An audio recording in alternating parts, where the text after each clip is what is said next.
Pangulubalang adalah peninggalan suku Batak ketika masih menganut animisme. Pangulubalang atau Ulubalang adalah patung pelindung desa khususnya pada saat penduduk desa sedang meninggalkan desa untuk bertani. Pangulubalang adalah patung batu yang digorga atau diukir dalam bentuk manusia mini. Patung Pangulubalang bukanlah sembarangan patung yang dibuat begitu saja, tetapi patung yang sebelumnya diisi dengan jasad manusia yang sengaja dikorbankan dan diolah sedemikian rupa khusus untuk membuat Pangulubalang. Menurut cerita, manusia yang dikorbankan ini adalah anak kecil yang diambil dan diasuh dengan perjanjian apapun permintaan si anak akan dituruti asal si anak mau memberikan apa yang diminta oleh yang mengasuh, tetapi si anak tidak tahu kalau dia akan dikorbankan. Seluruh permintaan si anak dituruti hingga umur kurang lebih 10 tahun sebelum dikorbankan. Pada saat yang ditentukan, kemudian si anak dikorbankan dengan cara dimasukkan ke dalam mulutnya berupa cairan timah mendidih.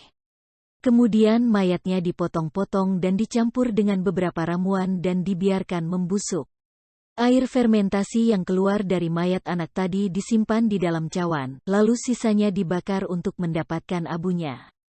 Untuk memanggil si anak yang sudah dikorbankan tadi, disiapkanlah patung. Patung inilah yang disebut Pangulubalang. Patung ini berfungsi untuk penolak bala, sedang datu bisa memanfaatkannya untuk disuruh menyerang musuh, berupa santet.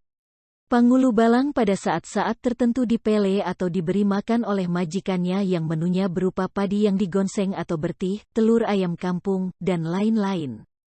Seandainya majikannya terlambat memele atau memberi makan, ada telur ayam sekampung yang sedang dirami akan bayuhon atau tidak jadi menetas karena sebelumnya telah disantap oleh Pangulubalang.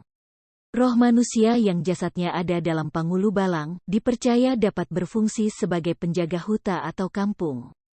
Jika ada musuh atau zaman dulu sering kejadian musuh mau menyerbu masuk huta atau kampung, ataupun akan timbul wabah kolera atau begu atuk dan bencana, maka sebelumnya oleh Pangulubalang akan diberikan peringatan-peringatan dini dengan tanda-tanda umpamanya, semut-semut merah bermunculan di sekeliling kampung secara menyolok, dan atau tanda-tanda alam lainnya yang tidak lazim, bahkan katanya suara-suara aneh yang bersumber dari Pangulubalang. Berdasarkan ini semua majikannya biasanya cepat tanggap dan orang sekampung dapat mengambil tindakan berjaga-jaga atau mengantisipasi kemungkinan datangnya bahaya. Pangulubalang juga memiliki peranan penting dalam perselisihan antar marga atau antar desa. Roh Pangulubalang ditugaskan ke daerah musuh untuk menutup mata dan telinga musuh agar tidak mampu untuk berperang lagi. Pada saat-saat tertentu patung-patung ini dipuja dan disembah agar masyarakat desa selamat dari mara bahaya dan selain itu juga untuk memohon rejeki. Relief patung Pangulubalang atau Ulubalang ini dapat kita jumpai atau temui di Balige, tepatnya Museum TB Silalahi Center.